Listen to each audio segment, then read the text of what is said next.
કડી વિધાનસભાની ચૂંટણીમાં કોંગ્રેસ અને ભાજપના ઉમેદવાર જાહેર થતાં જ ગોપાલ ઇટાલિયાની મુશ્કેલીમાં વધારો થયો છે. કારણ કે કોંગ્રેસના ઉમેદવાર જાહેર થતાં ગોપાલ ઇટાલિયાના વોટ તૂટી શકે છે અને તેને નુકસાની થઈ શકે છે, આવું એક્સપર્ટો કહી રહ્યા છે. કારણ કે અગાઉની ચૂંટણીઓની પણ વાત કરીએ તો દિલ્હી અને હરિયાણાની ચૂંટણીમાં પણ કોંગ્રેસ અને આમ આદમી પાર્ટી અલગ અલગ લડવાના કારણે તેમને નુકસાની થઈ હતી અને તેનો ફાયદો ભાજપને થયો હતો. બંને રાજ્યોમાં ભાજપે સરકાર બનાવી હતી, જ્યારે હરિયાણામાં કોંગ્રેસની સરકાર બને તેવી શક્યતાઓ હતી, જ્યારે દિલ્હીમાં પણ આમ આદમી પાર્ટીની સરકાર બને તેવી શક્યતા હતી. પરંતુ બંને પક્ષોએ અલગ અલગ ચૂંટણી લડતા તેનો ફાયદો ભાજપને થયો હતો અને ભાજપ બંને રાજ્યોમાં સરકાર બનાવી હતી. તેવી જ રીતના વિસાવદરમાં પણ એક્સપર્ટના મતે ગોપાલ ઇટાલિયાની સામે કોંગ્રેસ અલગથી લડવાના કારણે વિપક્ષના વોટ બેંક છે જે તૂટી શકે છે. કારણ કે ભાજપના વોટરો એવું કહેવાય છે કે ભાજપને જે મત આપનારા છે તે તો ભાજપને જ મત આપશે, સામે વિપક્ષના વોટ વહેંચાવાના કારણે તેનો ફાયદો ભાજપને થઈ શકે છે. કોંગ્રેસની વાત કરીએ તો કોંગ્રેસે નીતિન રાણપરિયાને વિસાવદરના ઉમેદવાર બનાવ્યા છે. ત્યારે આપણે આજે જોઈએ કે નીતિન રાણપરિયા કોણ છે.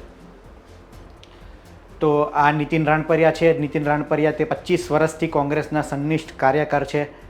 આ ઉપરાંત અન્ય વાત કરીએ તો 2001થી તેમણે રાજનીતિની શરૂઆત કરી હતી, એટલે કે 2001થી તેઓ કોંગ્રેસમાં જોડાયા હતા અને સતત અત્યાર સુધી કોંગ્રેસના જ સંનિષ્ઠ કાર્યકર રહ્યા છે.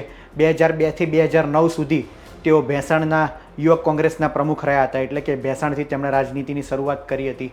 ત્યારબાદ વાત કરીએ તો 2007થી 2017 સુધી ભેંસણ ગ્રામ્ય પંચાયતના તેઓ સદસ્ય પણ રહ્યા છે, એટલે કે તાલુકા અને ગ્રામ્ય બંને કક્ષાનો તેમને અનુભવ છે. ત્યારબાદ 2009થી 2016 સુધી તેઓ વિસાવદર યુવક કોંગ્રેસના પ્રમુખ રહ્યા છે, એટલે કે વિસાવદર વિધાનસભાની જે બેઠક છે તેને પ્રમુખની તેમને જવાબદારી સોંપવામાં આવી હતી 2009થી.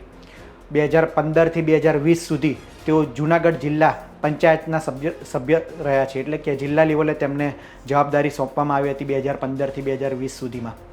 ત્યારબાદ 2015થી 2017 સુધી, એટલે આ સમયગાળા દરમિયાન જ તેઓ જૂનાગઢ ICDSના ચેરમેન પણ રહી ચૂક્યા છે.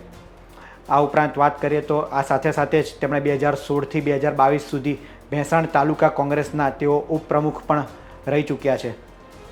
આ ઉપરાંત તેઓ 2017થી 2020 સુધી જૂનાગઢ જિલ્લા પંચાયતના કારોબારી સભ્ય રહી ચૂક્યા છે, એટલે કે જિલ્લા કક્ષાની પણ તેઓ જવાબદારી નિભાવી ચૂક્યા છે. એટલે કે નીતિન રાણપરિયા એક મોટો મજબૂત ચહેરો છે, તેવું કોંગ્રેસનો એક મોટો મજબૂત ચહેરો કોંગ્રેસે ઊભો રાખ્યો છે, જેના કારણે ગોપાલ ઇટાલિયાને નુકસાની થઈ શકે છે અને વોટ બેંકમાં ફરક પડી શકે છે.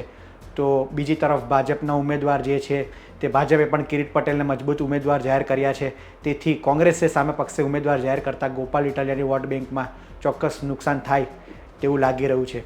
આ અંગે આપનું શું કહેવું છે, વિડીયો અંગે આપનો શું અભિપ્રાય છે તે અમને કોમેન્ટમાં જરૂર જણાવશો. આ વિડીયોમાં હાલ આટલું જ. ધન્યવાદ.